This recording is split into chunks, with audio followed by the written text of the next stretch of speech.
누가복음 5장 8절 우리 같이 두 번 나누어 읽도록 하겠습니다.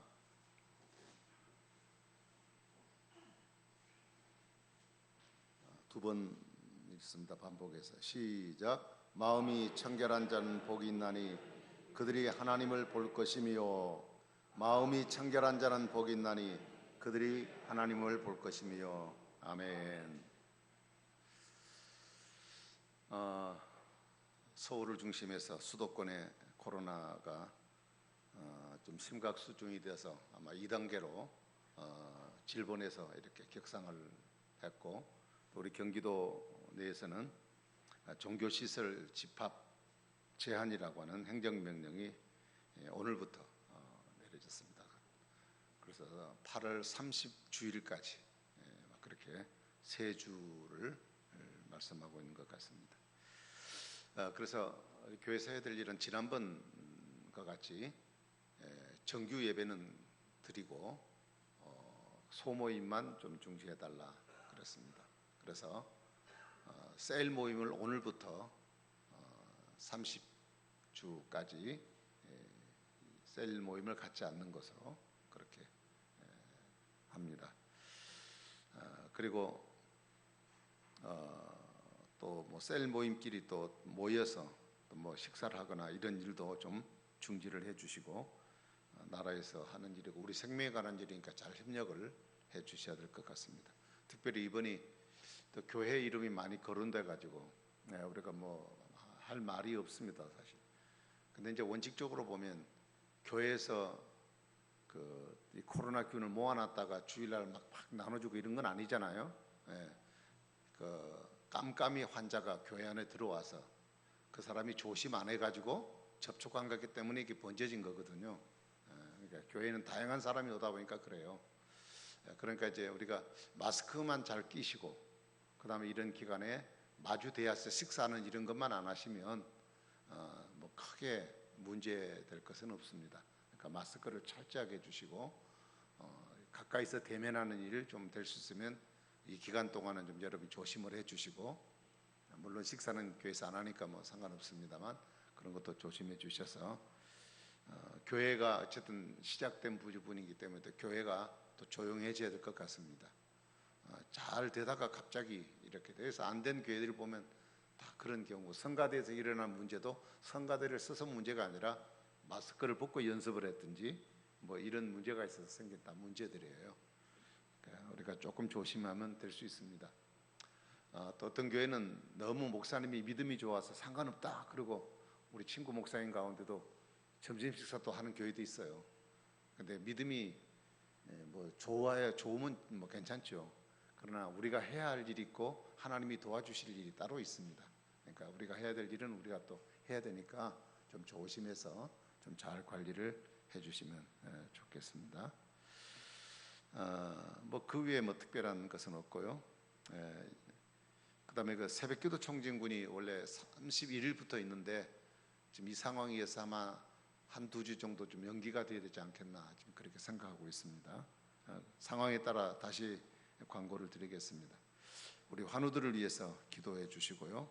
이옥분 집사님 남편 경우는 발을 이렇게 살을 붙이는 그 수술을 접합 수술했는데 아직 어떤 일정 부위가 좀 아직도 까매 있어가지고 실밥을 못 풀었답니다. 그래서 완쾌가 좀 뭐 될 수 있는 상황이니까 기도 좀 더 해달라고 그러십니다. 기도해 주시고, 또 그분이 이옥분 집사님하고 남편하고 합의를 봤어요. 나는 불교, 너는 기독교. 그러니까 서로 타치하지 말자. 이분이 불교에 아예 심취해버린 사람이에요. 어쨌든 뭐 하나님이 어떤 기회를 통해서인지 또 택한 영혼이면 돌아오니까 가정 건강뿐 아니라 영혼이 주님께 돌아오기를 위해서 기도해 주시면 감사하겠습니다. 또 우리 이름을 뭐 밝히지 말라고 그래서 또 여러분 코로나로 고생하신다 그래가지고 또 떡을 준비했습니다. 떡 한 봉지씩 가져가시고 몰래 이렇게 드십시오. 맛대고 드시 마시고 드시고 또 주신 분 누구인지 모르지만 하나님은 아시니까 그분을 위해 기도해 주시기를 바랍니다. 네, 감사합니다.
감사합니다.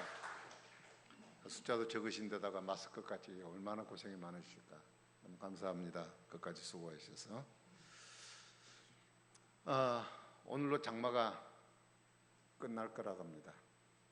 50일 넘게 역대 최대의 장기 기간 동안 장마가 지속이 됐습니다. 거기다가 또 그 찬 공기, 더운 공기가 한반도에 이렇게 계속 서로 이렇게 버티고 있는 바람에 비가 남북으로 그냥 훑어 지나가면서 우리 한반도 전체가 아마 초토화가 되어버린 그런 어려운 현실을 맞고 있습니다. 이것은 아마 지구 온난화로 인한 결과가 아닌가 생각을 합니다.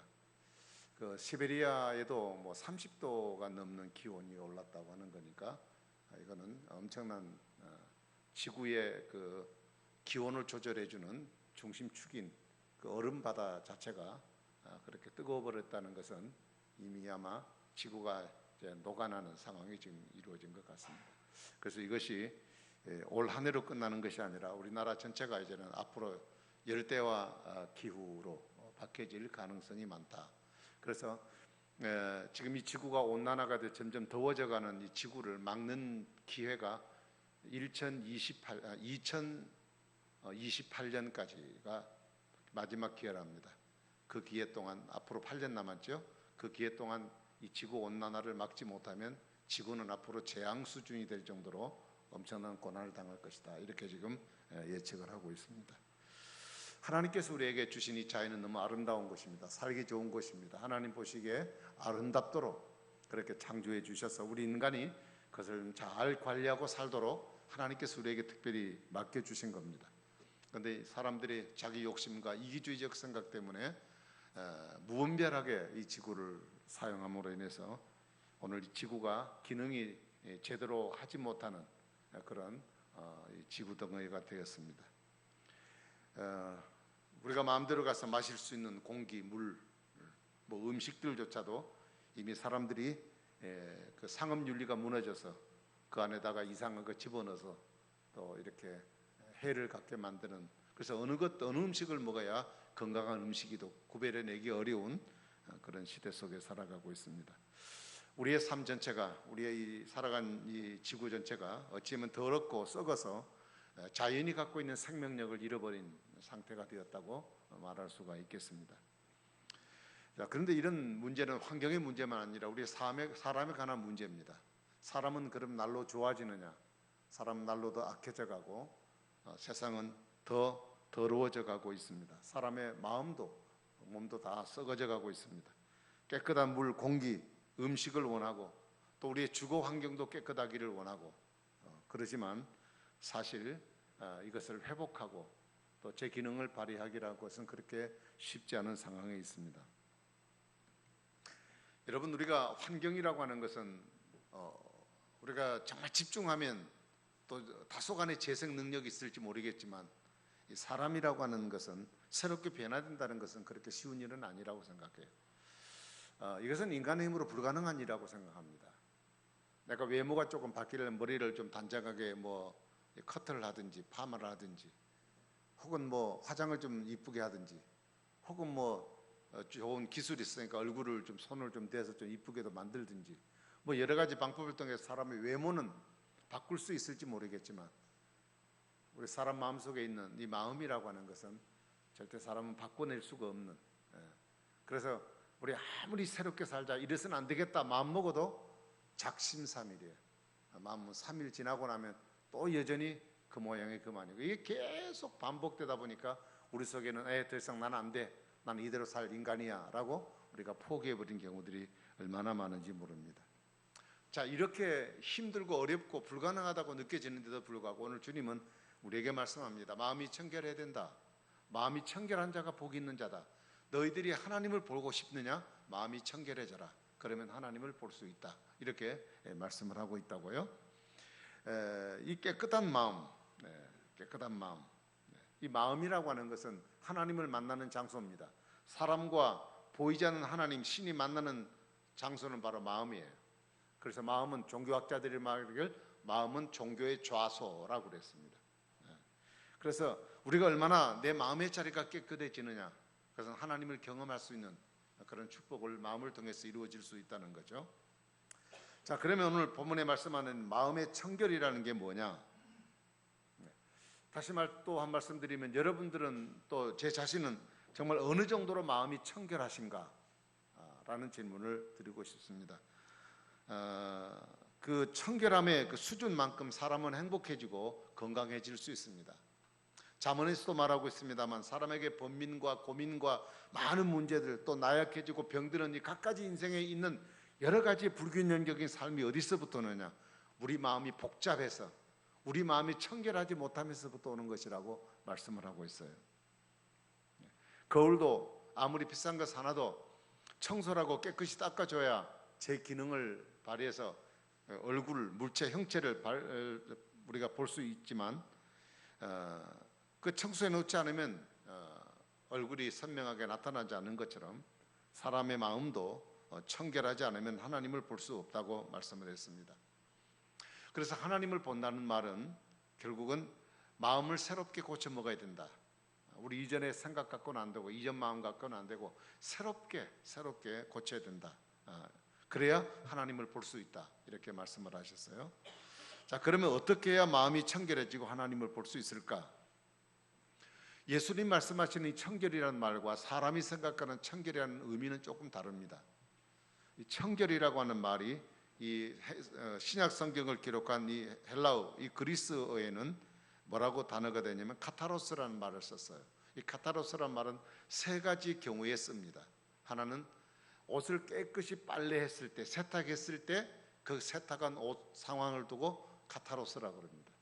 두 번째 것은 뭐냐면, 알곡과 죽정이 있는데 껍데기를 벗겨버리고 죽정이를 벗기고 알곡만 남아있는 상태를 카타로스라고 그래요. 그 다음에 어떤 물체가 있는데 혼합되지 않은 순수한 그 상태를 두고 카타로스라고 얘기를 합니다. 여러분, 일편단심이라는 한문을 아시죠? 일편단심. 네. 노래도 보니까 일편단심 민들레야 뭐 있더라고요. 네. 민들레가 일편단심을 표현하는 식물이랍니다. 그 민들레를 민초라 그래요. 민초는 어려운 상황, 추운 겨울날 다 죽어버렸던 그 풀 속에서 이듬해 다시에 싹이 나서 자기 역할을 하듯이 사람이 짓눌러버려도 다시 일어나는 그 민들레. 옛날에 민들레 안 먹었는데 요즘 민들레 또 뿌리도 먹더라고요. 네. 그게 민초예요. 고통당하는, 압박당하는 가운데 다시 일어나는 힘. 이게 민들레 갖고 있는 힘인데, 이게 일편단심이란 말과 통하는 식물이랍니다. 뭐 또 거기에 대한 유래도 있어요. 뭐 어떤 아가씨가 결혼했는데 남편이 국가에 부름받고 전쟁터에 나갔어요. 제 남편이 돌아오기를 기다리다가 결국 이 여자는 죽고, 그리고 이제 그것을 기념해 가지고 그 집을 지나갈 때마다 사람들이 고개를 숙이고 허리를 숙이고 뭐 이랬다고 하는 뭐 그런 그 유래도 있습니다. 끝까지 한 님을 내 님으로 생각하고 그 님이 내게 돌아올 때까지 죽음을 각오하고 끝까지 기다리는 그 바로 상태를 우리는 청결이라는 말로 오늘 성경은 해석을 하고 있습니다. 그래서 이 마음의 청결이라는 것을 이제 이렇게 정리를 해보겠습니다. 성경적으로 표현하면 두 마음을 가지지 않는 것, 그 다음에 또 하나는 예수님 외에 모든 것을 내 삶에서 청소해버리는 것, 또 하나는 두 주인을 겸하여 섬기지 않는 것, 이렇게 해석을 할 수 있겠습니다. 그 한때 예수의 제2복음이라는 책이 나왔습니다. 그래서 이것이 상당히 이 세간에 회자가 된 적이 있었는데요. 이 책은, 예수의 제2복음이라는 책은 예수님을 우리가 보통적으로 보았던 성서 신학적 그 패러다임과 다른 각도에서 이 상황을 봤어요. 그래서 예수님을 하나님이 아니고 인간이라고 하는데 주안점을 두고 이 성경이 이 책을 만들었습니다. 그래서 이 책이 너무 작품성이 뛰어난 것 같아가지고 노벨 문학상을 주려는 움직임이 있자 우리와 전혀 신앙이 다른 캐톨릭 교황청에서조차 이것은 상 받을 수가 없다. 이거는 성경과 다른 것이다. 이건 예수님의 신성을 모독하는 것이다.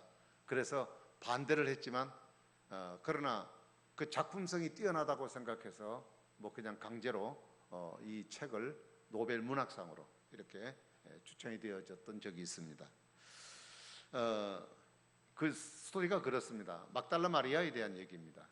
막달라 마리아가 가버나움에 사는 여인인데 이 여인이 그 지역에서 아예 그 정상적인 영업을 하는 사람이에요. 허가를 받아서 간판을 걸고 무슨 일을 했느냐면 성매매업을 했습니다. 자신은 창녀입니다. 그래서 포주가 돼가지고 이제 성매매업을 하는 사람입니다.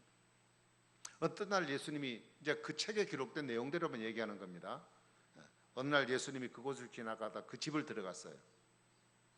그래서 그냥 아무 상관없이 그 여자를 그냥 만난 거예요. 인간적으로 그냥 만났습니다. 남자와 여자로 그냥 만났습니다. 근데 마리아가 그때 예수님과 대화를 하고 난 뒤에 예수님에 대한 사랑과 존경을 느끼게 됐어요.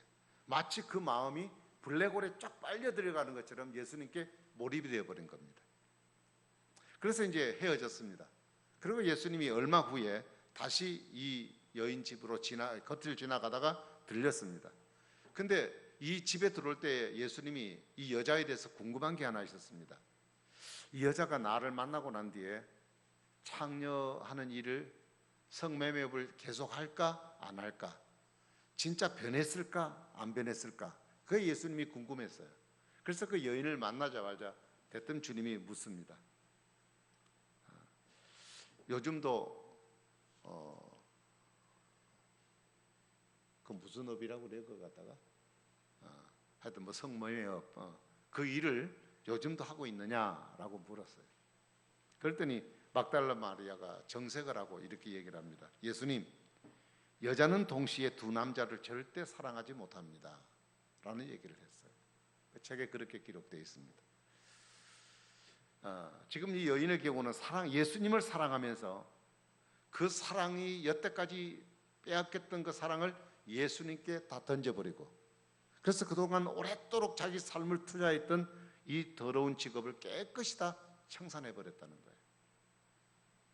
만약 예수님이 그 여인을 만났을 때 너 나를 믿고 존경하고 따른다 그랬는데 오늘부터 그거 그만두면 안 되겠니? 라고 한다든지 그만둬라 이렇게 얘기한다면 이 여인은 이렇게 대답할 수도 있었을 거예요. 예수님, 나는 뭐 먹고 살게요? 나는 직업이 이거 하나밖에 없는데 난 뭐 먹고 살아요? 나 같은 사람 누가 받아줘서 내가 일할 수 있겠느냐고 이렇게 여러분 대항했을지도 모릅니다. 그런데 예수님은 그를 불쌍히 여겼습니다. 인간적으로 대했을 뿐입니다. 근데 예수님을 사랑하게 되면서 스스로 몸에 찌들려 살았던 그 창녀의 행위를 그는 깨끗하게, 예수님이 요구하지도 않았는데 그가 청산해 버렸습니다. 여러분, 청결이라는 게 뭐냐? 사랑은 순수할 때 모든 것을 버릴 수 있는 힘이 있습니다. 내가 이전에 좋아했던 어떤 것이 있을지라도 한 사람을 사랑하게 되면 그 한 사람의 사랑을 위해서 방해되는 것을 모두 다 제껴버립니다. 바울이 빌립보 3장에서 내가 이전에 좋아했던 것들을 지금은 배설물처럼 다 여긴다고 그랬어요. 왜 이전에 좋아했던 것을 배설물 여기느냐? 이전에 좋아했던 것보다 더 좋은 예수를 만났기 때문에, 그 예수를 사랑하는 일을 위해서 그는 이것이 장애가 되기 때문에 뒤로 제껴버렸다는 얘기예요. 여러분, 우리가 소중히 여기는 사랑, 믿음, 소망도 마음의 문제입니다. 사랑이라고 하는 것은 여러 가지 행위로 나타날 수 있습니다. 그러나 중요한 것은 마음이 하나가 되는 것입니다. 마음이 나누어지지 않는 것입니다. 일편단심입니다. 여러분에게 묻고 싶습니다. 예수님을 사랑하십니까? 네. 그러면 예수님을 사랑하는 사랑이 정말 깨끗하십니까? 정결하십니까? 하나가 되어 있습니까? 진정한 사랑이라고 하는 것은 능력입니다. 사랑은 못할 것이 없습니다. 사랑에 사로잡히면 못 해낼 것이 아무것도 없습니다. 마가복음 10장 17절부터 22절에 보면 어떤 한 부자 청년이 예수님께 나왔습니다. 돈 다 가지고, 그리고 사회적 신분도 없고, 그래서 그는 세상적으로 부러운 것이 없는 그야말로 청년의 몸에 성공한 케이스의 사람입니다. 그가 얻고 싶은 거 다 얻었지만 그 마음에 채울 수 없는 공간이 있었습니다. 이 세상의 삶이 아닌 영생에 관한 문제였습니다. 그래서 그 문제를 묻고 싶어서 예수님께 찾아왔습니다. 선생님, 제가 영생을 얻고 싶습니다. 어떻게 하면 영생을 얻습니까? 라고 예수님께 물었습니다. 예수님이 말씀하십니다. 이미 기록된 10계명이 있지 않느냐, 10계명. 그러니까 이 청년하는 말이, 저는 어려서부터 종교적인 집안에서 자랐기 때문에 우리 부모에 의해서 또 그런 문화 속에서 나는 10가지 계명을 다 지키고 사는 것은 이미 생활화가 되어진 사람입니다. 제가 뭐 부족한 게 또 있을까요? 라고 물었어요. 그때 예수님이 그렇게 말했어요. 네한테 한 가지 부족한 게 있다. 그렇게 말하면서 뭐 성경에는 없지만 도대체 그게 뭐죠? 예수님 대답합니다. 너 돈 많지? 네, 많습니다. 그 재물을 다 팔아서 가난한 사람들에게 나눠주고 그리고 손 털고 와서 나를 따르라. 그는 지금 자기가 갖고 있는 것보다 더 중요한 것은 영생이라고 생각하고 왔습니다. 그런데 예수님이 그에게 주고자 하는 영생은 네가 비워라는 얘기예요. 그래야 가능하다는 뜻이었습니다. 그래서 이 청년은 두 가지를 가지고 고민했습니다. 나는 두 가지를 다 질 줄 알았어요. 근데 예수님이 한 가지를 놓아야 된대요. 물질을 놓느냐 영생을 놓을 것인가 고민하다가 결국 그는 물질에 사로잡혀서 물질을 잡고 영생을 포기하고 근심해서 다시 집으로 돌아갔다. 성경 그렇게 되어 있습니다. 여러분, 이 청년에게 있어서 예수님은 한 가지 부족한 것 했지만 다 지킨 가운데 한 가지만 부족하다는 의미가 아닙니다. 이 사람에게 한 가지는 그 인생의 전부입니다. 십계명과 바꿀 수 없는 인생 전부입니다. 그것 하나, 그것이 그에게는 뿌리였습니다. 그걸 빼내는 것은 그는 그 인생 전체가 다 뿌리째 뽑히는 일이었어요. 하나님과 재물을 겸하여 섬기지 못하는 것, 이것은 우리 인간이 갖고 있는 가장 큰 문제입니다. 우리가 재물을 청소하지 않은 채 예수님의 영생을 얻으려고 했던 것이 얼마나 어리석은가를 우리에게 보여주고 있는 겁니다. 유대인들은요, 외형적인 부분에서는 청결합니다. 레위기서를 읽어보시면 그들이 갖고 있는 그 식문화, 음식 문화에 대한 성경의 그 성결법이 있습니다. 그거 보면 여러 가지 많은 게 있어요. 반드시 손을 씻고 밥을 먹어야 되고 음식을 먹어야 되고 집에 들어올 때는 발을 닦고 와야 되고 또 더러운 것과 더럽지 않은 것, 먹지 말아야 될 것, 먹어야 될 것, 이 구별점이 많아요. 그래서 그들은 가장 청결하게 산다고 생각했던 사람입니다. 그런데 그들의 마음의 상태는 방향이 달랐어요. 외적인 몸은 청결한데 마음은 안 그랬다는 얘기예요. 그래서 예수님은 그들을 보고 위선자라고 그랬습니다. 그래서 말하기를 너희들은 회칠한 무덤과 같다고 얘기를 하셨거든요. 자, 오늘 우리들의 마음속에 두 마음을 품고 있다면 우리는 하나님을 신앙하는 자로서 위선자입니다.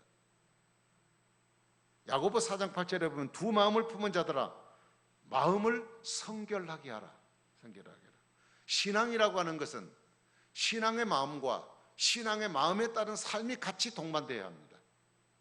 두 개가 나눠져서는 안 돼요. 신앙과 삶은 절대 따라 돌아갈 게 아니라 한 세트가 돼서 돌아가야 될 얘기예요. 자, 오늘 제가 하나님 말씀을 여러분에게 전하고 있습니다. 듣는 사람에 따라 이거 오늘 목사님 참 은혜가 된다 하는 분도 계실 것이고, 어떤 사람 반대로 도끼를 품고 뭐 저런 말을 해 하고 내게 화가 확 일어나는 그런 말씀도 여러분에게 들릴 수도 있습니다. 여러분이 반응의 결과가 왜 그럴까요? 똑같은 얘기를 하고 똑같은 사람에게 말씀을 드리는데 왜 반응이 다를까요? 그 속에 두 주인이 존재하고 있기 때문입니다. 그래서 두 주인을 존재하고 있는데 두 주인 가운데 한 주인을 터치를 했습니다. 그것이 여러분을 기분 나쁘게 하는 사람도 있고 그것을 은혜로 받아들이는 사람이 있습니다. 다시 말하면 내 마음이 청결하지 못하면서 또는 반응이란 뜻입니다. 사람이 하나님을 볼 수 있다는 것은 하나님의 음성을 듣고 깨닫는 특별한 은총을 보는 것을 말합니다. 우리가 하나님을 본다니까 하나님을 진짜 우리 사람처럼 본다는 의미가 아닙니다. 하나님은 말씀이십니다. 하나님을 본다는 것은 그 말씀을 깨닫는다는 얘기예요. 그 깨달음을 통해서 하나님을 말씀을 듣고 깨달아서 깨달은 말씀을 실천함을 통하여 하나님을 경험해내는 것입니다. 이것이 하나님을 보는 것입니다. 여러분, 이 과정은 결국 하나님 말씀을 깨닫고 그 주인 되신 하나님께로 나의 마음을 집중하여 내가 손해보는 일이라도 그 말씀을 따라 순종할 때 내가 하나님을 보는 영광을 누리게 된다는 거예요. 그래서 예수님은 두 주인에 대해서 자주 말씀을 하십니다. 뭐 잘 아시죠? 마태복음 6장 24절, 한 사람이 두 주인을 섬기지 못한다. 그렇죠? 혹은 이를 미워하거나 혹은 저를 경히 여김이라. 재물과 하나님을 경하여 섬기지 못한다. 나는 하나님을 섬길 수도 있고 재물도 섬길 수 있고 두 가지 나는 다 쥐고 싶다. 이렇게 말하시는 분이 있을지 모르겠습니다. 절대 불가능합니다. 절대 불가능합니다. 한 여자가 한 여자가 두 남자를 섬길 수 있느냐? 절대 그렇지 않습니다. 마음은 한쪽으로 가 있을 수밖에 없습니다. 여기서 두 주인이라고 하는 것은 우리 마음을 혼란스럽게 하는 세상의 세력입니다. 하나님에게서 우리를 갈라놓으려는 세력이에요. 우리가 그런 것에 우리의 마음을 빼앗겨서는 안 된다. 주님 말씀하십니다. 여러분, 주님을 위해서 우리가 헌신하고 살아갈 수 있는 길은 어디서 나타나는 줄 아십니까? 내 마음이 청소된 사람이 주님을 위해 헌신합니다. 다시 말하면 주님을 향한 우리의 마음이 올인되어졌을 때 그때 주님을 위해서 헌신이 가능해져요. 두 가지를 붙들고 있어서는 절대 헌신이 되지 않습니다. 그래서 주님은 마음이 청결한 자에게 하나님의 뜻을 깨닫는 은혜와 그리고 그 뜻 가운데서 살아갈 수 있는 복을 주신다고 말씀을 하셨습니다. 자, 그렇다면 지금 내 안에 나를 주관하는 것은 뭔가? 나를 통제하고 있는 것은 뭔가를 살펴보시길 바랍니다. 예수님 아닌 다른 것들이 내 안에서 주인 행세를 하고 있지 않은가? 지금 당장 내 안에서 청소해 버려야 될 심각한 상태를 내가 갖고 있지는 않은가를 여러분 스스로 살펴보기를 바랍니다. 나는 내 안에 주인이 누군지 잘 모르겠어. 혹시 그런 분 계셔요? 이건 누구도 감출 수가 없어요. 사람의 말과 행동에서 그 사람의 주인이 나타납니다. 그 사람과 대화를 해보면요, 그 사람의 영적 상태를 파악해요. 그 사람의 신앙을 알 수 있어요. 그 사람과 대화해보면 그 사람이 어떤 생각을 갖고 있고 그 사람을 찾고 있고 그 사람이 붙잡혀 있는 게 뭔가가 나타납니다. 왜냐? 말이라고 하는 행동이라고 하는 것, 말이라고 하는 것은 그 마음속에 있는 것이 노출되어 있거든요. 내 속에 있는 것이 말로 나타나고 행동으로 드러나기 때문에 그렇습니다. 아무리 감추려도 감출 수가 없습니다. 지금 내 안에 지배하는 세력이 내 주인으로 가득 점령되어진 자, 바로 그것은 그 점령된 그것이 내 삶의 주인으로 나를 이끌고 가는 것입니다. 여러분, 우리의 삶의 방향을 통제하는 컨트롤 키가 우리에겐 다 있습니다. 컨트롤 타워가 있다고요. 우리에겐 돈도 있고 계획도 있고 사업도 있고 여러 가지 많은 것들이 있습니다. 하나님이 우리에게 선한 생각 주셔서 그 생각을 따르가도록 우리에게 늘 말씀하십니다.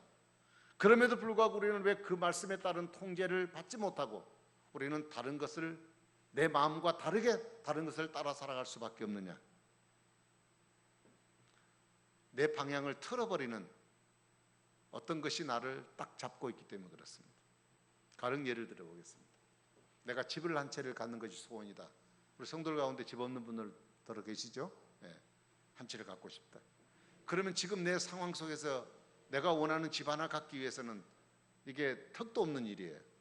그래서 목표를 좀 높게 세우고 대출을 좀 받고, 요즘 대출도 요즘 안 해줍니다만은 대출 좀 받고, 그러다 집 한 채를 내가 너무 버겁게 집을 장만했어요. 살림이 쫄려요. 생활이 다른 데 생활과 다르게 카트되는 게 너무 많아요. 그래서 내 마음속에 생각이 드는 게 이래 안 되겠구나. 내가 대출 이게 빚 다 갚을 때까지는 11조 내는 건 내가 좀 삼가해야 되겠다. 하나님은 뭐 내 마음 아시니까. 그래서 우리가 중단해요.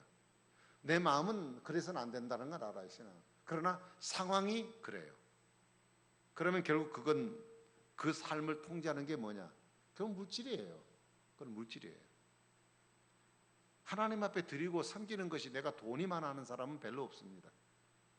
다 어렵고 힘들어요. 제가 가령 예를 들어봤습니다. 우리 집을 제가 우리 교회에서 몇 년 전에 사택아란을 장만해 주셨는데 저희 집을 판다면 돈이 얼마를 남을까? 가령 몇 천만 원이 남는다, 한 몇 억이 남는다, 뭐 한 2억이 남는다 가령 생각해보면 11조를 2천만 원을 내야 돼요. 세금 또 떼야 돼요. 이리저리 떼다 보면 2억은 내 손에 안 들어와요. 그러니까 11조에 그냥 상가하고 그냥 한 돈 100만 원 감상금으로 내놓고 11조라 생각하면 되지 뭐. 그렇게 생각할 수도 있어요. 그런 마음이 들 수 있다고 저는 성도의 입장에서 제가 생각을 해보니까 그게 충분히 이해가 되더라고요. 그런데 문제는 그게 하나님의 생각인가라는 것이죠. 우리가 오늘 주일날을 하나님께 지켜야 돼요. 주일날 오늘 교회 나오지 못하게 한 이유가 많습니다. 방송의 힘이 얼마나 큰지 몰라요. 코로나. 저도 지금 이 교회 지금 문 열어야 되나 이런 생각까지 들 정도니까 성도들은 100% 믿는 거예요. 그걸 그대로 믿고 그래 오늘 아멘입니다. 그러고 교회 안 나오신 분도 계시고 또 어제부터 월요일까지 또 연휴예요. 그래서 이제 밖에 나가서 또 즐거운 가족끼리 시간도 보내셔야 돼. 필요하죠. 근데 주일날 하나님께 예배를 드리고 지켜야 되겠다. 이건 내 신앙이에요. 하나님을 향한. 근데 이런 여러 가지 계획들 때문에 주일을 지켜라는 것을 포기해버렸다. 그건 누가 뭐라 할지라도 그게 하나님 중심일까라고 생각할 때는 하나님 중심은 아니에요. 그러니까 그렇게 우리가 하나님 앞에서 믿음으로 살아가야 한다는 삶을 알면서도 그것을 밀어버리고 딴 것이 내게 와서 그것을 딱 점령해서 나를 딱 잡고 그쪽으로 틀어버린다는 것은 그것이 내게 주인이란 뜻입니다.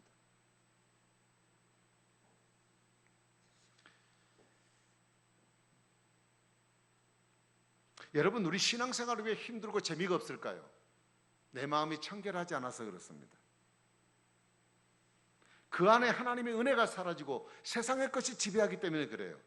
하나님을 볼 수 없기 때문에 교회에 오든 세상에 나가든 그 속에 평안이 없어요.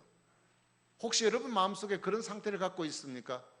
그럼 내 마음이 청결한가를 살펴보셔야 돼요. 내가 기도도 많이 하고 구제도 하고 선행도 하지만 그것이 사람에게 보이려는 의도적인 것이 되어진다면 그 마음은 하나님 앞에 청결하지 못한 마음이에요. 여러분, 운동선수에게 중요한 마음가짐이 뭔 줄 아십니까? 코치들이 훈련할 때 꼭 그들에게 정신교육을 시킵니다. 마음을 비워라. 마음을 비워라. 선수가 초년병이 딱 첫 해에 들어와서 선수에게 꼭 걸리는 징크스가 하나 있습니다. 2년째 징크스가 있습니다. 그냥 처음에 들어와서 초년병이니까 겸손하잖아요. 선배들도 잘한 분이 있으니까 배워야지. 겸손한 마음으로 그 정상적 자세를 갖고 타격을 했어요. 그때 생각지도 않게 막 사말이 나와버리네요. 선수들 대선배들도 못 따라오는 막 사말이 나와버려요. 그러니까 막 신인 후보 막 이렇게까지 올라가는 거예요. 그래서 나중에 신인 후보상을 받았어요. 어깨가 쫙 올라가잖아요. 밑에 있는 선배들도 이제 이렇게 보이기 시작하는 거죠. 이제 2년째 들어갈 때 이번 더 잘해야지, 이번엔 진짜 끝내줘야지 하고 이제 딱 덤벼들었어요. 박살나버리네요. 막 그냥 헛스윙이요. 우리 부동산 정책처럼 내놓을 때마다 막 그냥 헛손질하듯이 막 계속 빈탄 뭐 이렇게 맞질 않는 거예요. 맞질 않아. 여러분, 첫 번째는 잘하는데 왜 두 번째 그 현상이 생겼을까요? 마음을 내려놓지 않았어요. 되지도 않은 사람이 된 줄로 알고 껍죽껍죽 되다가 그 꼴을 당한 거예요. 그래서 훈련시킬 5가지 딱 조목에서 얘기를 해요. 첫 번째는 집념을 가져라. 경기가 어떻게 운행되고 지금 점수가 어떤 차이가 있는가 생각하지 말고 이 하는 경기에 집중해라. 그 다음에 두 번째로는 억지로 하려고 하지 말고 즐거운 마음으로 해라. 경기를 즐겨라. 셋째는 화내지 말고 여유를 좀 가져라. 네 번째는 상대가 아무리 잘한다고 질투하고 시기하지 말아라. 다섯 번째는 내가 맡은 역할에 충실해라. 이 5가지를 정신훈련을 선수들에게 시킨다고 합니다. 제가 오늘 여러 가지 중에 말씀하고 싶은 것은 그렇습니다. 운동이나 공부를 잘하는 사람은 원래부터 IQ가 높아서 타고난 재능이 있어 잘할 수도 있고 또 피나는 노력 결과에 잘할 수도 있지만 무엇보다 중요한 것은 공부를 하든 운동을 하든 그 자체를 즐겨야 돼요. 저는 이 말을 우리 목회자들 가운데 가끔 그런 분들이 한두 분 있어요. 저는 목회를 즐긴다고. 그 말을 때 제일 부럽더라고요. 힘들고 어려운 줄 알아요. 왜 안 힘들겠어요? 근데 그것을 사람을 상대하지 않냐고 나를 부르신 그분 앞에서 내가 그분을 사랑하는 표현으로 하나님 맡겨준 양들을 주님의 마음을 갖고 관심을 갖는 일이니까 내 같은 사람에게 소중한 일을 맡겼다는 사실을 내가 기뻐하지 않으면 안 된다. 그래서 그냥 결과는 맡기고 그냥 그 목회를 즐기는 마음으로 그렇게 목회한다는 얘기를 들은 적도 있습니다. 그렇죠. 이것이 청결한 마음이고 자기 마음을 비우는 것입니다. 여러분, 우리가 무능하다는 것은 결국 왜 무능하냐?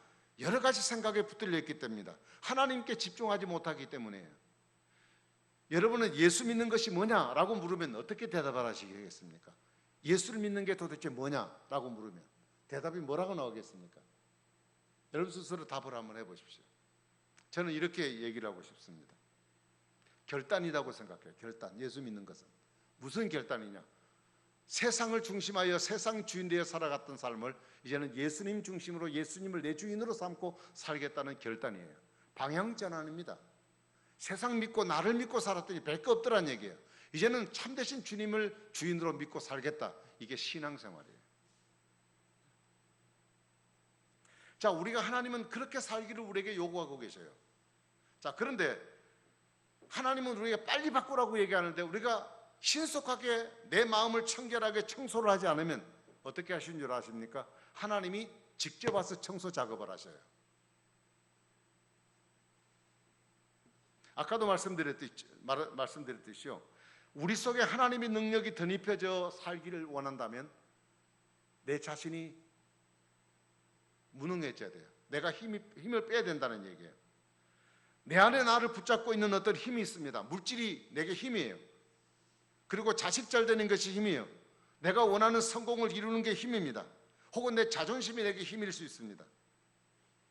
그러나 이것이 내게서 빠져버리지 않는 한 하나님은 내 안에서 행사하실 수가 없다는 뜻이에요.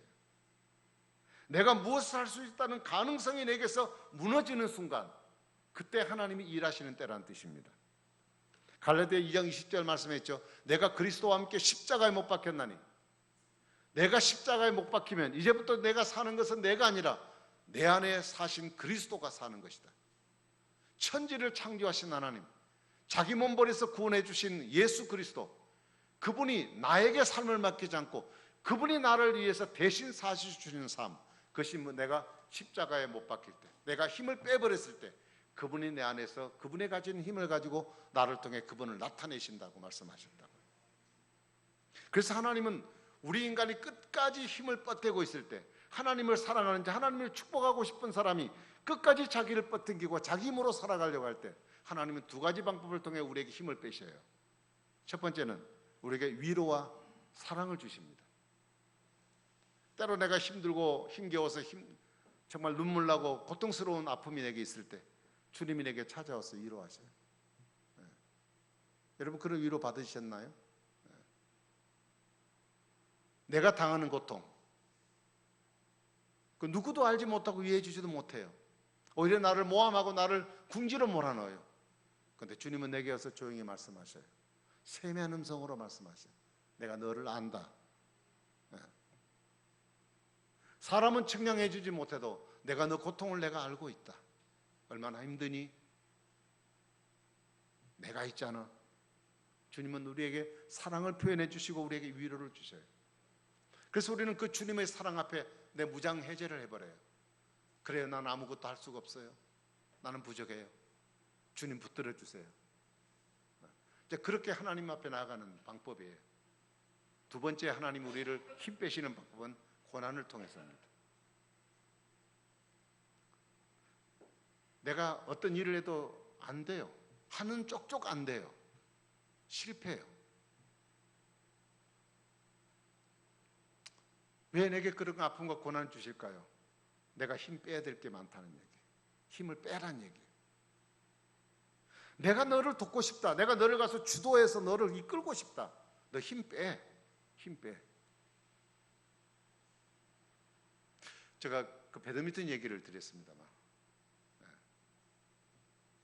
우리 집사님 계시는데 요즘 자고 잘 많이 마주치지 못합니다. 제가 월요일날, 화요일날, 목요일날 저녁으로 시간 있을 때 밥 먹고 와서 배드민턴 조금 치는데 우리 집사님이 와서 가르쳐 주세요. 아, 근데 가르치는데 너무 힘들어요.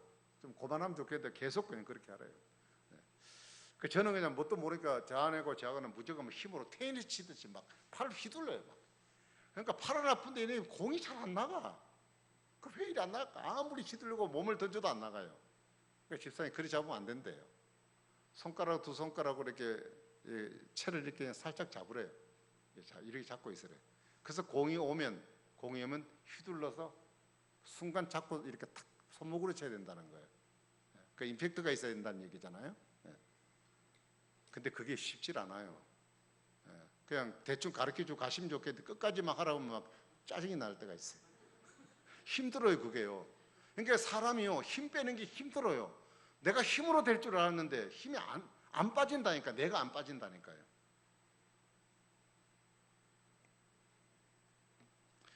말씀을 마쳐야 될 것 같습니다. 시간이 지났어요. 여러분 마음을 청결하게 하라. 참 어려운 일입니다. 예수님 외에 버려라. 나를 더럽혔고 나를 억눌던 세력부터 너가 탈출해라. 그리고 나를 의지해.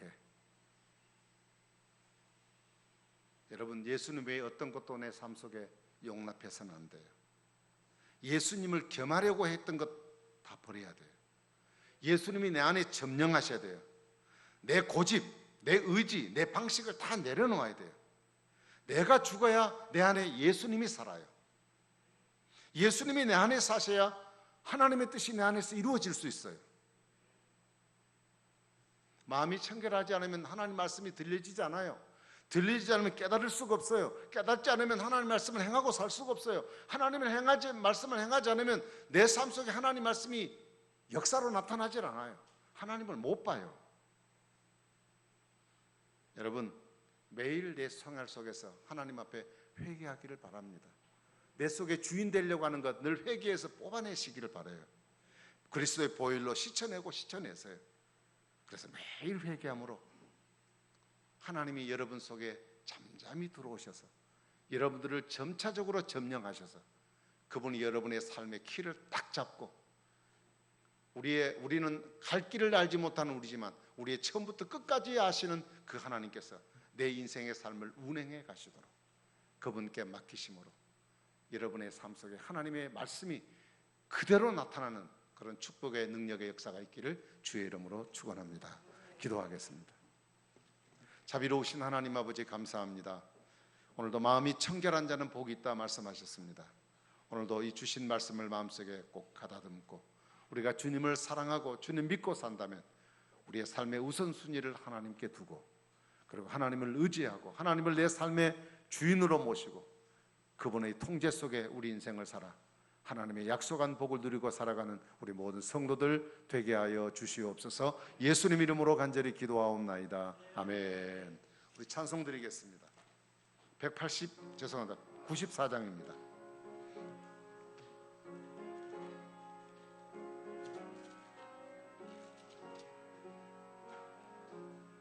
주 예수보다 더 귀한 것은 없네.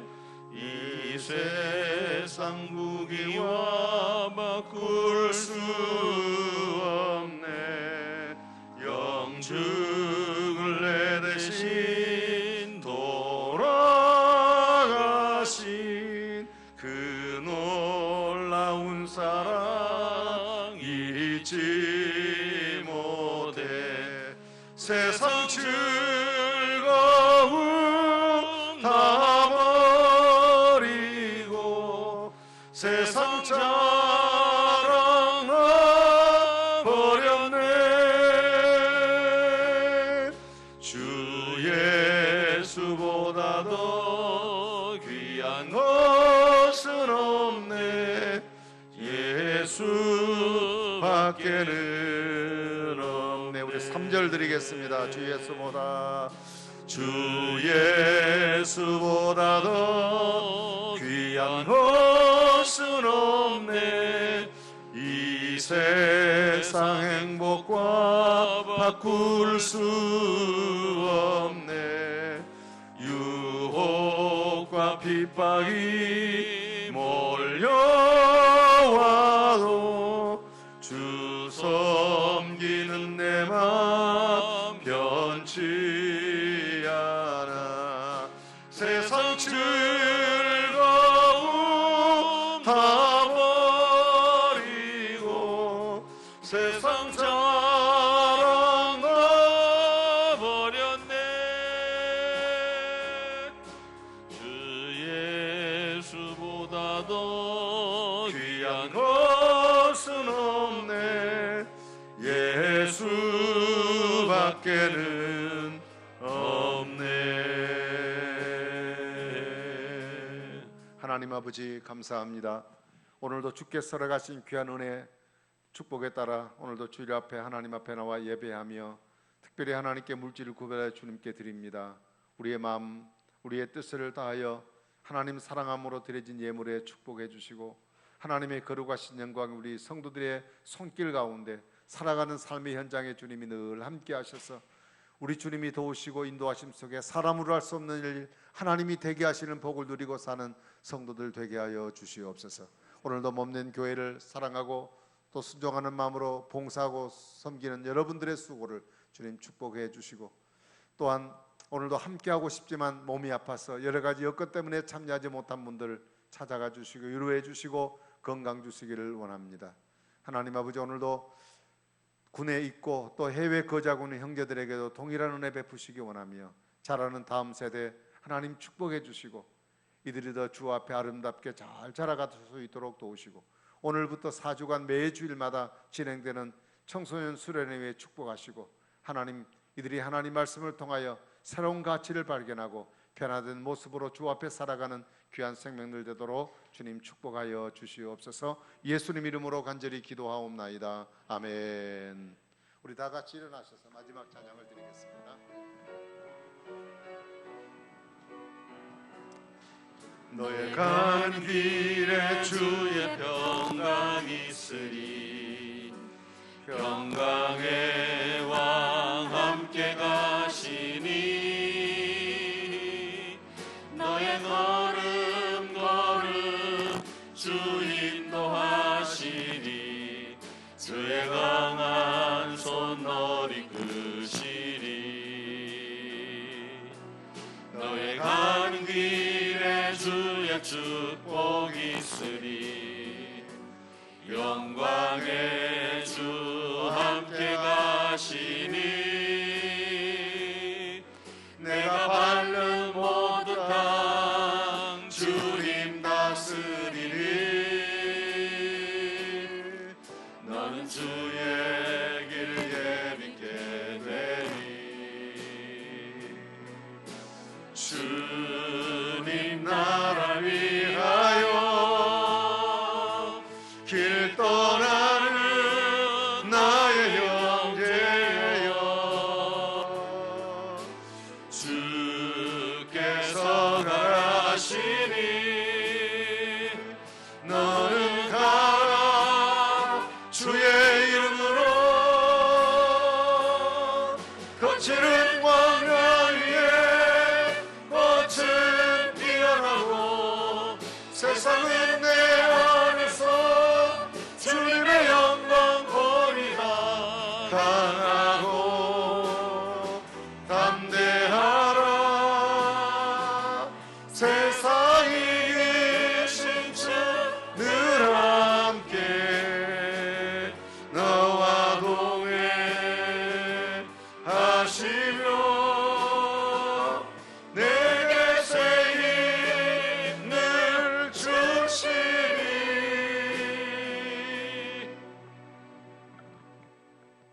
우리의 삶의 주인 되신 우리 주 예수 그리스도의 은혜와 독생자 예수까지 아낌없이 알아가신 하나님 아버지의 한없는 사랑하심과 구원받은 백성들로 하여금 예수 그리스도를 주인으로 삼고 믿음 안에서 하나님 약속하신 축복 누리고 살아가도록 늘 역사해 주시는 성령의 은혜가 오늘 이 가운데 모여 하나님 앞에 예배하는 우리 사랑하는 모든 성도들의 삶 가운데 오늘도 이 땅에 덮고 있는 코로나로 인한 여러 가지 어려움들, 홍수의 피해로 고통을 당하고 있는 모든 민족들, 그런 모든 사람들, 그들의 생활 속에 우리의 나가는 한 주간의 생활들을 위해 이제부터 영원까지 함께 있을지어다. 아멘.